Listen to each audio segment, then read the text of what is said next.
Panginoon, patawad kung ako'y muli na namang nakatulog. Ito ang dasal ni Rafael habang hawak-hawak pa rin ang kanyang rosaryo, nakayuko sa lamesita sa tabi ng kanyang kama. Sa loob ng 2 linggo, gabi-gabi niyang sinusubukan tapusin ang rosaryo, pero gabi-gabi rin siyang nauwi sa pagkakatulog bago pa man matapos ang ikatlong misteryo. Hindi dahil sa kakulangan ng pananampalataya. Sa katunayan, iyon ang dahilan kung bakit siya nasasaktan dahil naniniwala siya. Pero hindi niya maintindihan bakit siya laging natutulog habang nagdarasal. Si Rafael ay isang lalaking simple ang buhay.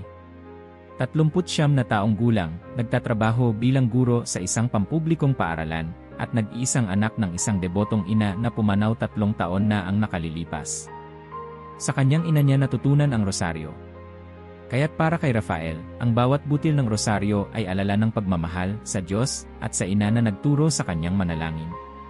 Ngunit nitong mga huling linggo, tila ba may bumabalot sa kanya tuwing siya'y nananalangin. Minsan parang mabigat ang katawan. Minsan, parang may bumubulong sa kanyang isip na, mamaya ka na lang magdasal. Pero sa sandaling magsimula na siyang mag-Ave Maria, dahan-dahang humihina ang kanyang isip. Pumipikit ang mga mata. Hanggang sa tuluyan na siyang nawawala. Baka naman pagod ka lang, Raf, sabi ng kaibigan niyang si Clara isang hapon habang sila'y nagkakape. Alam ko yan. Pero hindi ito basta pagod. May mga gabi na kahit nakaupo ako, gising ang katawan ko, pero sa oras na magsimula akong magdasal para bang may humihila sa akin. Hindi ko ito may paliwanag. Napatingin si Clara sa kanya, seryoso ang tingin. Alam mo ba yung monasteryo sa San Gabriel? May nakilala akong monghe roon, si Fray Elias. Ang dami niyang alam tungkol sa mga ganyang bagay. Baka makatulong siya. Napakunot ang noo ni Rafael. Hindi siya sanay humingi ng tulong pagdating sa mga bagay espiritual. Pero may kung anong kakaibang pag-asa sa mga mata ni Clara na hindi niya maipaliwanag. Kaya't makalipas ang 1 linggo, sa isang malamig na Sabado ng umaga, nagbiyahe siya papuntang San Gabriel. Ang monasteryo ng San Gabriel ay tila isang lugar na nakalutang sa katahimikan. Matayog ang mga pader, may lumang kampana sa tuktok ng kapilya, at amoy insenso ang hangin. Sa gitna ng hardin ay naroon si Fray Elias, isang matandang monghe, mahaba ang balbas, mapayapa ang mata. Tahimik siyang nagdidilig ng mga halamang gamot. Magandang araw po, ako po si Rafael, bati niya, marahang lumapit. Ngumiti si Fray Elias, parang matagal nang kilala si Rafael. Alam kong darating ka. Halika, anak. Upo tayo. Hindi na nagtanong si Rafael kung paano niya nalaman. Para bang likas sa lugar ang ganitong mga bagay. Habang sila'y nakaupo sa ilalim ng punong mangga, ikinuwento ni Rafael ang kanyang karanasan, ang paulit-ulit na pagkakatulog, ang guilt, at ang damdaming parang may pumipigil sa kanya tuwing siya ay nagdarasal. Tahimik lang si Fray Elias. Nang matapos ang kwento, tumango ito ng mabagal. Rafael, hindi ka nag-iisa. At higit sa lahat, hindi mo kailangang mahiya. Alam mo ba, may 3 dahilan kung bakit may mga taong natutulog habang nagdadasal. Nagkibit balikat si Rafael. Akala ko po, dahil lang tamad ako, mahina ang loob. Ngumiti si Fray Elias. Marami ang ganyan ang iniisip. Pero minsan, ang mga dahilan ay mas malalim kaysa sa pagod ng katawan. Tumigil sandali si Fray Elias, saka tumingin sa malayo. Ang unang dahilan ay ang pinakakaraniwan, ang natural na pagkapagod. Ngunit tandaan mo, hindi lahat ng pagod ay pisikal. May pagod ng kaluluwa na mas mabigat pa sa katawan. May nais akong ikwento sa'yo, patuloy niya. Isang babae ang dumalaw dito maraming taon na ang nakalipas. Si Teresa. Ina ng 3 anak, may trabaho sa ospital, at gabi-gabi ay nagrorosaryo bago matulog. Pero halos gabi-gabi rin siyang nakakatulog habang nagdarasal. Ang iniisip niya, Diyos ko, marahil ay hindi ako karapat-dapat. Marahil, hindi mo ako pinapakinggan. Isang araw, nagpunta siya sa San Giovanni Rotondo. Nais niyang humarap kay Padre Pio. Sa unang pagkikita pa lang nila, lumuhod si Teresa, umiiyak, Padre, bakit po ako laging natutulog habang nagrorosaryo? Hindi po ba ako karapat-dapat? Nakangiti si Fray Elias habang ikinukwento ito. At alam mo ba ang sagot ni Padre Pio? Anak, kapag ang isang bata ay nakatulog sa kandungan ng kanyang ina, sa tingin mo ba itinataboy siya ng ina? Hindi. Siya ay lalo pang iniinatan. Ganoon din ang mahal na ina sa'yo. Hindi agad nakasagot si Rafael. Ramdam niya ang bigat na tila unti-unting nawala sa kanyang balikat. Biglang napuno ng hangin ang dibdib niya, parang may gumaan. Hindi kailangang perpekto ang panalangin mo, Rafael. Ang mahalaga, sinisikap mong makipag-ugnay. At iyon ay mas mahalaga kaysa sa iniisip mong tapusin ang rosaryo. Sa gabing iyon, bumalik si Rafael sa kanyang maliit na apartment. Inilabas niya ang rosaryo na minana pa sa kanyang ina. Umupo siya sa harap ng altar, sinindihan ang maliit na kandila. At sa unang pagkakataon sa mahabang panahon, hindi siya nagdasal para huwag makatulog. Nagdasal siya ng taos puso at hinayaan ang sarili. Ave Maria, Gratia Plena. Ang mga salita ay dumaloy. Hindi niya alam kung gaano katagal. Ngunit bago siya tuluyang mapikit, isang pakiramdam ng kapayapaan ang bumalot sa kanya. At sa kanyang panaginip, tila may tinig na narinig. Hindi kita iniiwan, anak. Nandito lang ako. Bago magsimula, mag-subscribe ka na sa channel at i-like ang video para hindi mo makaligtaan ang anumang detalye ng kwentong ito na kahanga-hanga. Makalipas ang ilang gabi, tila may pagbabago sa panalangin ni Rafael, pero hindi pa rin lubos. Bagamat mas magaan ang kanyang damdamin simula nang makausap si Fray Elias, na natili ang suliranin, hindi niya pa rin natatapos ang rosaryo. Sinubukan na niyang baguhin ang kanyang oras ng dasal. Minsan sa umaga bago pumasok sa trabaho, minsan habang naglalakad sa parke. Pumili pa siya ng ibang silid, mas maliwanag, mas tahimik. Ngunit sa tuwing isinasalang niya ang pangalawang misteryo, naroon ulit ang mabigat na antok, parang kurtinang unti-unting bumabagsak sa kanyang diwa. Isang gabi, habang siya'y nakayuko, naramdaman niya ulit ang pamilyar na bigat sa ulo. Ave Maria, anya, ngunit humina ang boses. Bago niya namalayan, himbing na naman siya. Ngunit sa gabing iyon, hindi basta tulog ang dumating, isang panaginip. Madilim. Wala siyang makita. Para siyang naglalakad sa isang kakahuyan, puno ng anino. May malamig na hangin na tila humahaplos sa batok niya. Pakiramdam niya ay may sumusunod. May bumubulong malapit sa tainga niya. Pero hindi niya maintindihan. Lumilingon siya sa paligid pero walang tao. Tumatakbo siya, hindi alam kung saan, basta makalayo lang. At sa isang iglap nagising siya. Pawis na pawis, nanlalamig, humihingal. Ang rosaryo ay nakasabit pa rin sa kanyang kamay, ngunit pakiramdam niya ay pagod na pagod siya, hindi pisikal, kundi espiritual. Ang kapayapaang dati niyang nararamdaman ay napalitan ng kaba, bigat, at takot. Kinabukasan, hindi na siya nag-atubiling bumalik sa San Gabriel. Fray Elias, may kakaibang nangyari kagabi, bungad niya, halos hindi umuupo. Parang may masama. Hindi lang ito pagod. Hindi ito normal. Tahimik lang ang monghe, nakatitig sa mata niya. Maya-maya, tumango ito. Rafael, oras na para malaman mo ang ikalawang dahilan. Ang panalangin, lalo na ang rosaryo, ay hindi lang basta salita, panimula ni Fray Elias. Ito'y sandata. At sa bawat sandata, may kaakibat na laban. Napalunok si Rafael. Marami ang hindi nakakaalam, ang biglang antok, o pagkabigla sa gitna ng panalangin, ay maaaring hindi galing sa katawan, kundi sa kaaway. Galing sa demonyo, bulong ni Rafael, halos hindi makapaniwala. Hindi lahat ng antok ay natural. Minsan, kapag ang isang kaluluwa ay lumalapit sa liwanag, ang kadiliman ay pilit na humaharang. Alam ng kalaban kung gaano kabisa ang bawat aba, Ginoong Maria.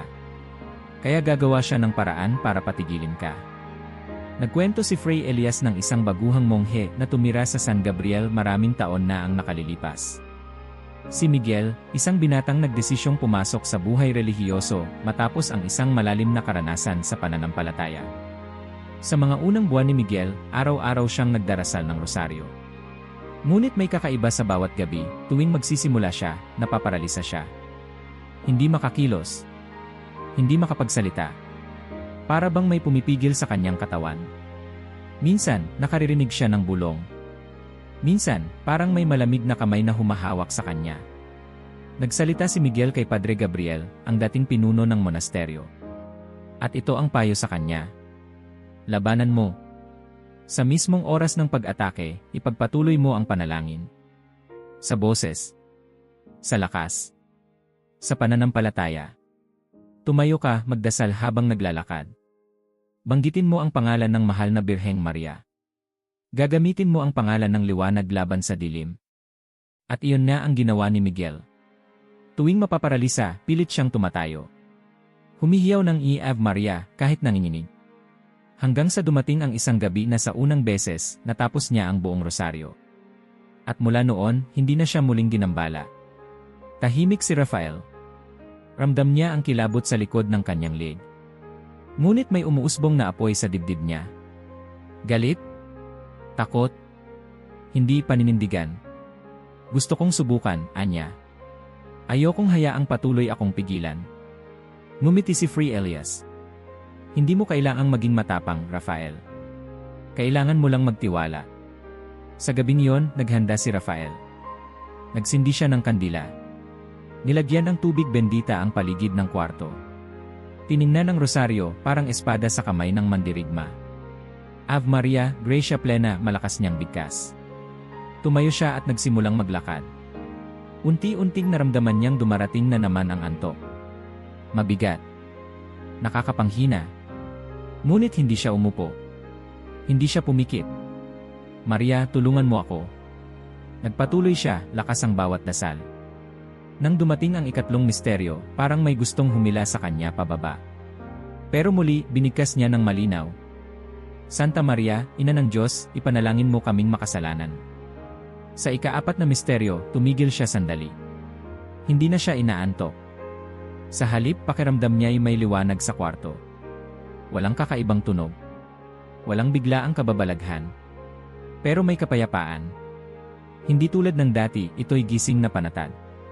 At sa unang pagkakataon sa napakatagal na panahon, natapos niya ang buong rosaryo. Hindi siya napaluha, pero sa puso niya ay parang may bumagsak na tanikala. Lumipas ang ilang minuto. Umupo siya sa harap ng altar, marahang inihiga ang rosaryo. Tumingala siya. Kung ito'y laban, salamat at tinuruan mo akong lumaban. At sa kanyang paningin, sa gilid ng silid, tila may liwanag na hindi kandila, dumarampi lang, parang sulyap ng langit. Ngunit hindi na niya ito kinailangan kumpirmahin. Alam niya. Lumipas ang ilang gabi mula nang muling buuin ni Rafael ang buong rosaryo. Ang tagumpay na iyon ay tila liwanag sa gitna ng mahabang gabi ng pagdududa. Ngunit gaya ng lahat ng manlalakbay sa pananampalataya, alam niyang hindi pa tapos ang paglalakbay. Nitong mga sumunod na araw, ipinagpatuloy niya ang kanyang dasal. Mas matatag na siya ngayon. Kung nararamdaman man niya ang antok, lumalaban siya. Kung dumadalaw ang alinlangan, inaapakan niya ito sa ngalan ni Maria. Hanggang sa isang gabi na tahimik, payapa, at tila walang tensyon, naupo si Rafael sa harap ng kanyang altar. Nakasara ang bintana. Ang kandila'y mahinang sumasayaw sa hangin. Walang bigat sa kanyang katawan. Wala ring kaba. Kakaiba. Santa Maria, Ina ng Diyos, ipanalangin mo kaming makasalanan, bulong niya. Ngunit habang nagdarasal, unti-unti siyang pumikit. Hindi dahil sa hirap. Hindi dahil sa pakikibaka. Kundi dahil sa isang malambot na pag-anyaya. Hindi niya napigilan. Hindi siya lumaban. Parang may mga kamay na dahan-dahang humaplos sa kanyang noo, at sa sandaling iyon, siya'y nahimlay. Nagising si Rafael bandang 3:00 ng madaling araw. Tahimik ang paligid. Ang kandila'y halos nauupos na. Hawak pa rin niya ang rosaryo. Ngunit ang mas kapansin-pansin ay ang pakiramdam sa kanyang dibdib, magaan. Mainit. Payapa. Walang guilt. Walang hiya. Walang tanong. Parang bagong silang ang kanyang puso. Napatingin siya sa larawan ng mahal na birhen sa altar. Hindi niya alam kung bakit, pero napangiti siya. Hindi dahil sa tagumpay, kundi dahil sa pakiramdam ng pagiging ligtas. Kinabukasan, muling nagtungo si Rafael sa San Gabriel upang ibahagi ang kanyang karanasan. Habang nilalakad niya ang mahabang daan papunta sa monasteryo, napansin niyang iba na ang pakiramdam niya sa lugar. Dati, ito'y tila misteryoso at tahimik. Ngayon, ito'y parang tahanan. Naabutan niya si Fray Elias sa parehong lugar, sa ilalim ng punong mangga, abala sa pagbubuklat ng mga lumang aklat. Fray, tawag ni Rafael, agad umupo. May nangyari po ulit. Pero kakaiba. Itinaas ni Fray Elias ang kanyang paningin. Hindi na siya nagtanong. Tumango na lang at sinabing, kwento mo. Ikinuwento ni Rafael ang gabing iyon. Ang pagkapikit. Ang payapang pagkatulog. Ang marahang paggising. At higit sa lahat, ang hindi niya maipaliwanag na pakiramdam ng yakap. Walang kababalaghan. Walang panaginip. Pero may katahimikan na parang hinipan ng Diyos ang puso niya upang huminga muli. Tahimik si Fray Elias habang nakikinig. Pagkatapos ng ilang sandali, muling nagsalita. Rafael, ngayon mo naranasan ang ikatlong dahilan. May mga panahong ang Diyos mismo ang naglalagay ng pagtulog sa panalangin ng isang kaluluwa. Hindi ito pagkabigo. Hindi ito pagkatalo. Ito'y regalo. Napakurap si Rafael. Regalo, Fray. Tumango si Elias. Isang banal na pahinga. Isang pahintulot mula sa langit na huwag munang lumaban sapagkat may laban na hindi mo dapat harapin. Nagbukas si Fray Elias ng isa sa kanyang mga lumang tala. Inilabas niya ang isang liham mula sa isang dating deboto, si Angelo, isang simpleng lalaki mula sa isang bayang malapit sa bundok. Si Angelo ay tulad din ni Rafael. Isang ordinaryong tao, isang ama, isang manggagawa. Araw-araw siyang nagdarasal ng rosaryo. Isang gabi, habang nakaluhod, siya'y inantok at nakatulog. Wala namang kakaiba hanggang sa napanaginipan niya ang isang madilim na daan. Sa panaginip, naglalakad siya sa isang kagubatan, katulad ng naranasan ni Rafael noon. Ngunit sa pagkakataong ito, isang liwanag ang sumalubong sa kanya. Mula roon ay lumitaw ang isang babae, nakaputing damit, may asul na belo, may malaanghel na tingin. Ang mahal na birhen. Lumapit ito sa kanya at sinabi, "Ngayong gabi, niligtas ka mula sa isang labang hindi mo kayang dalhin. Kaya ako na muna ang lalaban para sa'yo. Pahinga ka, anak." Pagkagising ni Angelo, ang kanyang damdamin ay kapareho ng naramdaman ni Rafael, katahimikan, pagaan, at isang uri ng kagaanang hindi galing sa tulog, kundi sa espiritu. Rafael, wika ni Fray Elias, may mga labang hindi mo kailangang ipanalo. Sapagkat sa mga sandaling iyon, ang Diyos mismo ang humahawak ng iyong espadang espiritual. Pinahihintulutan kanyang matulog para siya ang lumaban.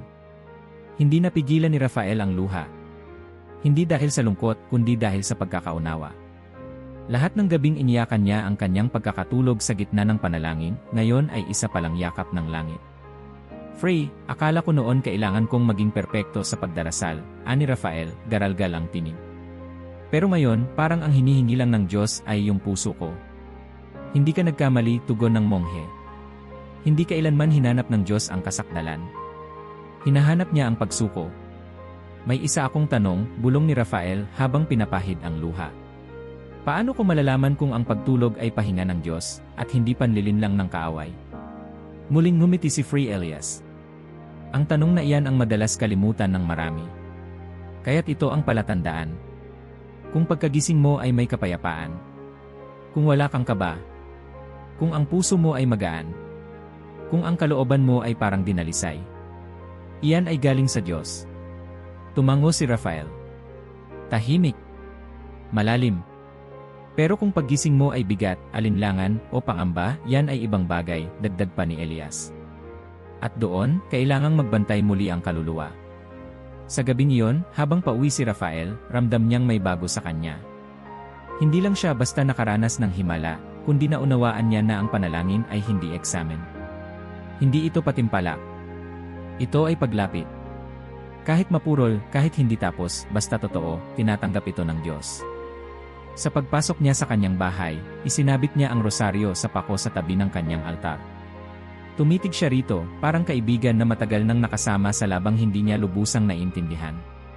Huminga siya ng malalim, pumikit, at buong puso ay nagpasalamat. Salamat sa pagtulog na yon. At sa paggising na mas buo. Mula nang maranasan ni Rafael ang banal na pahinga, tila unti-unting naayos ang mga piraso ng kanyang pananampalataya. Hindi iyon isang malaking himala na biglang binago ang lahat, kundi isang tahimik na paglilinaw, gaya ng hamog sa umaga na hindi mo agad mapapansin, pero naroon, nililinis ang hangin. Natutunan niyang pakinggan ang kanyang kaluluwa. At mula sa mga gabi ng panalangin, pagkakatulog, at pagmulat, nagsimulang lumago ang kanyang kakayahang makilala ang pagkakaiba sa pagitan ng tatlong anyo ng pagtulog. Kapag ito ay dumarating dahan-dahan, may kasamang init sa dibdib at kapayapaan sa paggising, alam niyang iyon ay pagod lang, at ang Diyos ay nariyan sa gitna ng kanyang kahinaan. Kapag ito'y parang bugso, mabigat sa dibdib, malamig, minsan may kasamang panaginip na nakakakaba, alam niyang iyon ay labanan. At natutunan na niyang harapin ito. Kapag ito'y banayad, parang yakap na hindi galing sa lupa, alam niyang iyon ay proteksyon. At wala siyang ibang tugon kundi pasasalamat. Isang gabi, habang nakaupo sa kanyang lamesa at pinagninilayan ang mga karanasan niya, isang ideya ang pumasok sa isip ni Rafael. Paano kung hindi lang ako ang dumadaan dito? Napakaraming deboto, simpleng mananampalataya, nanay, tatay, estudyante, matatanda na siguro'y tahimik na pinagdadaanan ang parehong karanasan, pero walang mapagtanungan. Walang lugar para ibahagi. Walang makapagsasabi sa kanila na, hindi ka mahina.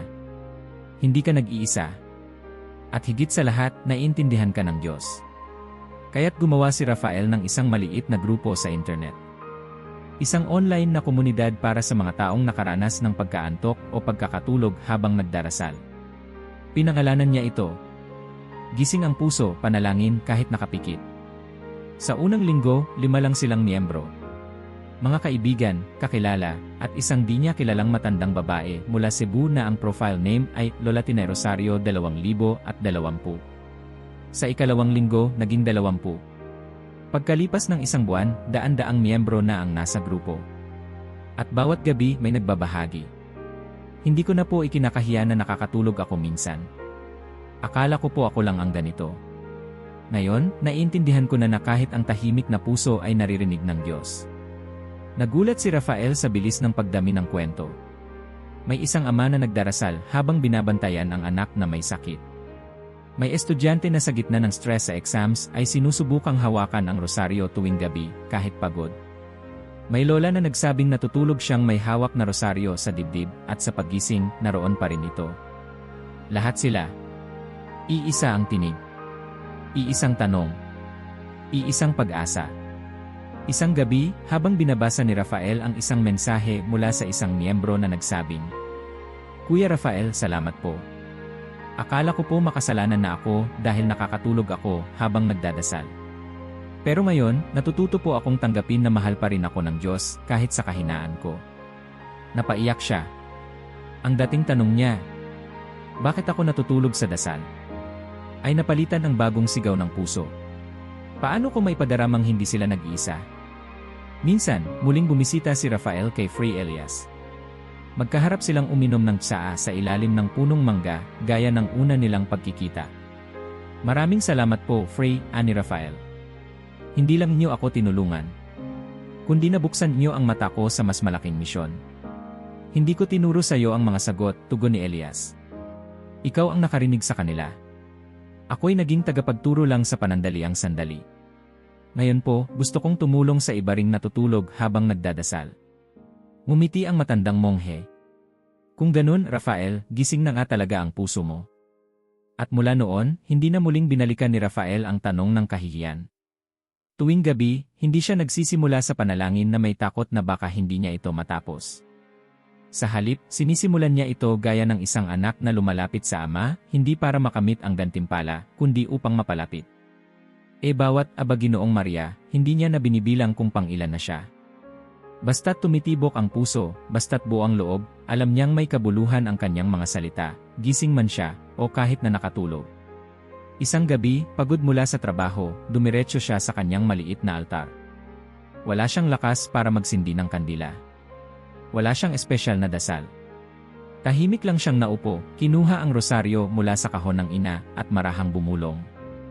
Salamat, Panginoon, sa panibagong araw. Inilapit niya ang rosaryo sa kanyang dibdib. Marahang isinara ang mga mata. Mabigat ang talukap. Pero magaan ang loob. At bago siya tuluyang humimlay, isang huling bulong ang lumabas sa kanyang labi. Ang matulog habang nagdarasal ay hindi kabiguan. Ito'y pagiging anak. At ang Diyos, kilala niya ang puso ng sumusubok. Kung nakarating ka hanggang dulo ng video, i-comment ang salitang lumalaban para malaman naming nandito ka hanggang wakas. Mag-subscribe sa channel at ibahagi ang video na ito sa pamilya at mga kaibigan na kailangan ding makarinig ng mensaheng ito.